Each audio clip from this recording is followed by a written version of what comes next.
Hello students, this is Janmesh Tyagi. I welcome you on this channel Prep Short.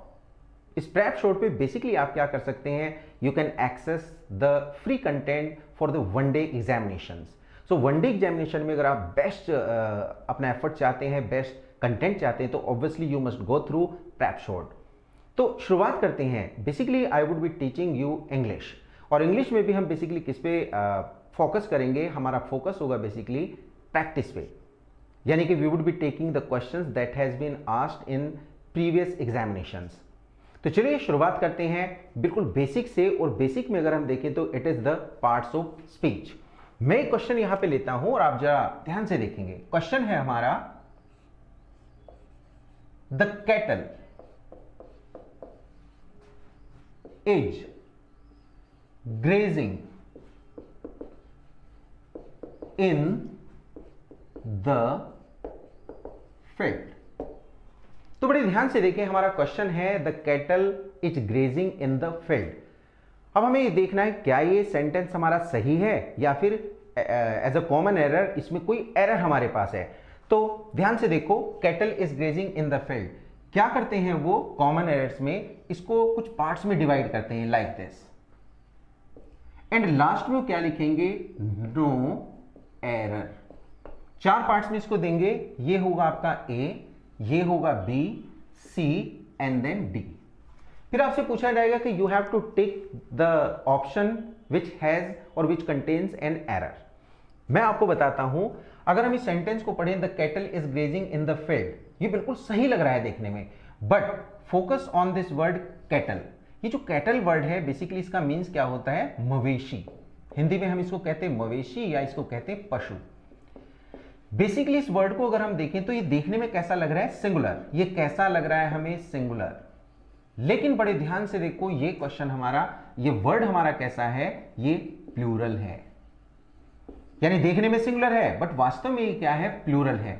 यानी अगर मैं इसमें देखूं तो गलती हमारी क्या बनेगी, द कैटल इज ग्रेजिंग नहीं, बल्कि हमारा क्या बनेगा, are grazing in the field. यानी आंसर हमारा क्या हुआ, आंसर हमारा यहां पे बना बी. यानी कि जो बी पार्ट है वो एक एरर कंटेन करता है.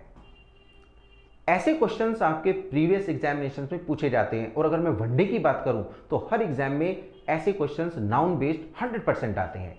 नाउन बेस्ड का मीन्स है these questions are based on the parts of speech. तो पार्ट्स ऑफ स्पीच में एक और क्वेश्चन यहां पे लेते हैं, like you are better than me. हम इसे पार्ट में डिवाइड करते हैं लाइक दिस.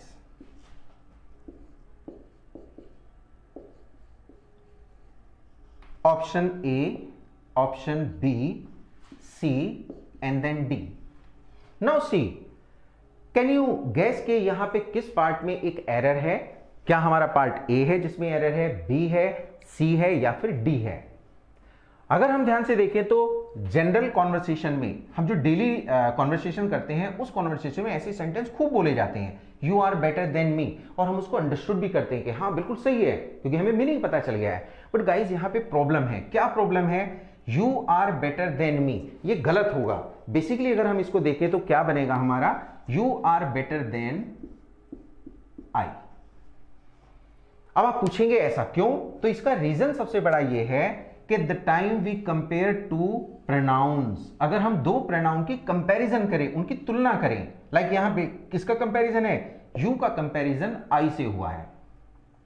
सो हम कैसे बोलेंगे, you are better than I. इस कंपैरिजन में ये पार्ट हमारा, ये सब्जेक्ट हमारा कैसा है, ये प्रोनाउन हमारा कैसा है, ये सब्जेक्टिव केस है.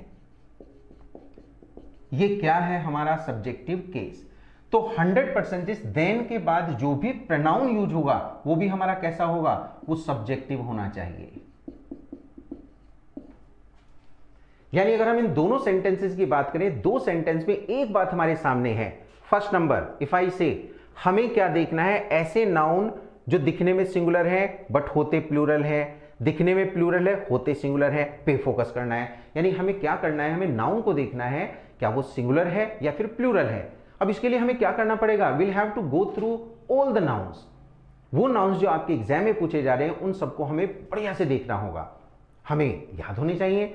नंबर 2, अगर मैं बात करूं यहां पे तो ऑब्वियसली ये एक रूल है। रूल क्या कहता है कि अगर हम दो प्रोनाउन को कंपैरिजन करें तो 100% वो सेम केस में होने चाहिए, यानी या तो दोनों सब्जेक्टिव होंगे या फिर दोनों वो ऑब्जेक्टिव होंगे।